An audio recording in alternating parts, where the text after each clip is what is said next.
Les amis, nous allons parler maintenant d'un savoir-faire unique dans la région. Et là, vraiment, les objets que tu vas nous présenter, cet artisanat d'art est exceptionnel, Nathalie. Écoute, on est à Condom, on est sur une étape du chemin de Compostelle. Quoi de mieux que de se munir de son bâton gascon pour faire sa marche? Ce bâton, on l'appelle l'aguillot. Il avait complètement disparu et c'est un Gersois, Guy, qui travaillait dans l'aéronautique. Il était outilleur dans l'aéronautique et il a quitté son travail pour se lancer, pour se reconvertir dans la fabrication de ce bâton. Et ça fait 20 ans que ça dure. Direction Vic, Fezensac, à la rencontre de ce boss de la canne. Le pays gersois est un petit paradis pour les amateurs de balades bucoliques. Non loin de la commune de Vic-Fezensac, cette forêt privée est le terrain de jeu de cet homme. Guy est artisan et ce matin, il part à la recherche d'un bois très spécifique. Ah, je pense que j'en vois là-bas, oui. Le néflier sauvage est un bois très précieux pour Guy. Il l'utilise pour confectionner des bâtons de marche. Régulièrement, il se rend dans la forêt pour repérer les bois qui feront de bons bâtons. Et son premier critère, c'est qu'il soit droit. Alors celui-là, il est trop tordu, celui-là, il est bon. Celui-là, ouais. Celui-là, il serait bon. Donc je le marque pour le travailler, celui-là. Immédiatement, Guy commence l'étape de la scarification, une étape essentielle qui consiste à laisser des empreintes indélébiles sur le bois, future décoration du bâton. Ce bout de bois, il ne le récupérera que dans 1 an. Et ce matin, il nous emmène dans un coin de cette forêt pour récolter une branche repérée il y a 12 mois.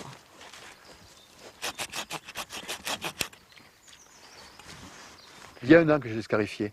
Là, je suis revenu en lune descendante, donc je l'ai coupé. Et là, voilà. Donc la cicatrice est jolie, à la limite. Les petits points aussi, l'écorce ne s'est pas soulevée. Là, ça va, ça devrait le faire, là. La récolte est terminée. Guy rejoint son atelier pour commencer le travail du bois. Dans un premier temps, il plonge ses bâtons dans un bain bouillant pendant plusieurs heures pour ramollir l'écorce. Une fois trempé, il peut ensuite passer à l'étape de l'écorçage. Mais il doit le faire vite car le bois ne doit pas refroidir. C'est une étape cruciale pour Guy qui découvre alors les résultats de ses scarifications. Bon, mais là je suis content. Là ça va parce qu'on voit bien les cicatrices, bien en relief. Là il va bien travailler. Là c'est magnifique. Il est presque droit. Ouais, il n'est pas vilain. On a cassé le nerf un peu. Mais avec celui-là il était très joli quoi, à la base. Les nervures sont parfaites. Ce bois est donc prêt à être stocké. Il reste ici pendant 10 ans avant d'être utilisé. Guy le replongera dans plusieurs bains pendant cette durée pour assombrir sa couleur naturelle. Pour l'étape suivante, il a besoin d'un dessin. C'est grâce à ce dernier qu'il pourra alors personnaliser chacun de ses bâtons selon la demande, parfois originale de ses clients. C'est la première fois là, que je fais un dessin pareil. Ce monsieur était chauffeur de camion, mais il fait surtout un camion Ben et un 340, surtout Renault. Et c'est un pêcheur, mais pas n'importe quel pêcheur, c'est un pêcheur de cendre. Donc voilà, il y a un cendre aussi gravé. Ça, c'est les 4 gravures. C'est sur cette plaque de laiton que Guy va graver les désirs de ses clients qui seront scellés au pied du bâton. S'il s'applique, c'est que derrière ces gravures, c'est toute la vie de ses clients qui sera racontée. Ce que je grave et je les raconte, et c'est tout l'esprit du bâton, c'est vraiment la vie de la personne que je raconte. C'est les clients qui m'imposent la gravure. C'est avec ces différents poinçons faits maison que Guy immortalise les histoires. Parfois à la force du poignet uniquement, mais aussi à l'aide de cette machine de tourneur-fraiseur. Après ce métal, Guy sculptera ici une autre matière sur cette machine, une corne de buffle. Avec la même attention, Guy prépare ce qui deviendra le futur pommeau de ce bâton. Cette étape est cruciale et demande une très grande précision. De sa réussite dépendra l'assemblage des différentes pièces. Là, ça rentre pile là.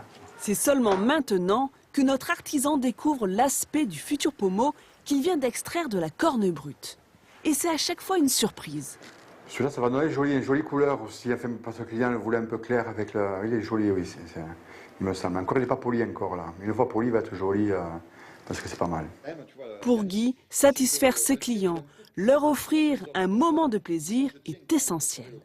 D'ailleurs, cet après-midi, Guy remet sa canne à l'un de ses clients qui souhaitait y ajouter une inscription personnalisée. Il a su respecter une devise que je trouve moi très belle, sur l'arme. Ne demande ton chemin à personne, tu risquerais de ne plus pouvoir te perdre. C'est tout un symbole. Hein. Guy est touché. Son client ne vient pas ici par hasard, il est conquis par son savoir-faire artisanal. Moi, ce que j'aime chez l'artisan, c'est... Dans l'artisan, il y a art, il y a artiste. Il faut reconnaître que Guy excelle en la matière. Des clients aussi ravis que celui-ci, Guy en compte désormais dans le monde entier. Grâce à son travail d'orfèvre et à son savoir-faire exceptionnel, c'est tout le patrimoine gascon qui voyage avec lui. Alors je vous ai apporté quelques-uns de ces bâtons. Et quand je vous dis que ce bâton, effectivement, vous l'avez vu, relate toute la vie des clients, regardez par exemple celui-ci.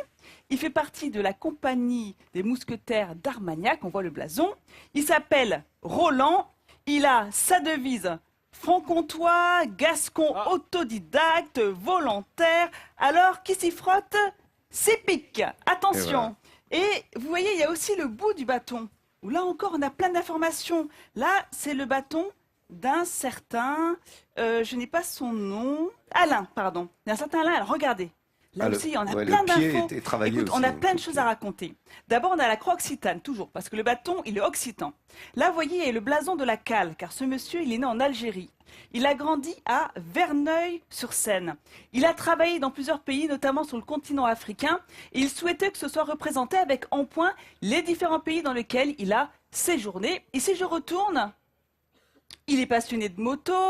Là, on a encore le blason de Tarn-et-Garonne. Il a été à Bordeaux. Il y a l'arbre de vie où il voulait avoir toute ta vie. La vie de ses enfants, de sa femme. Voilà, c'est un très beau bijou.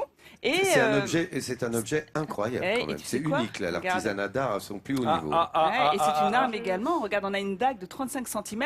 Parce que tu sais, à l'origine, ces bâtons c'était les bâtons des bergers. Donc il fallait bien protéger son troupeau du loup, de l'ours des Pyrénées. Franchement, c'est extraordinaire de travail. C'est un objet d'art incroyable. Ouais, et je trouve que c'est une excellente idée de cadeau pour un départ à la retraite. On a toute sa vie dessus et après on va faire son chemin de Compostelle avec son bâton gascon. Bravo, tu as raison. Et regardez ce bois, cette patine, on dirait du cuir. Vous vous rendez compte, ce bois, il a 10 ans d'âge et il est travaillé avec amour. Donc voilà, moi je suis vraiment impressionnée par le travail de Guy. Et je peux vous dire que son carnet de commandes, il est complet. Oui, on mettra quand même ses coordonnées sur France 3.fr. Disons qu'il a de l'avance sur les commandes, donc vous pouvez encore commander des bâtons, mais c'est vrai que c'est un beau cadeau à offrir. Donc encore un grand bravo à Guy, qui est avec nous en plateau, qui vient nous faire un Vous pouvez l'applaudir très fort, les Condomois. Et vous qui nous regardez, appréciez le travail exceptionnel. Oui, c'est un travail, mais c'est de l'art à ce niveau-là. Félicitations, monsieur.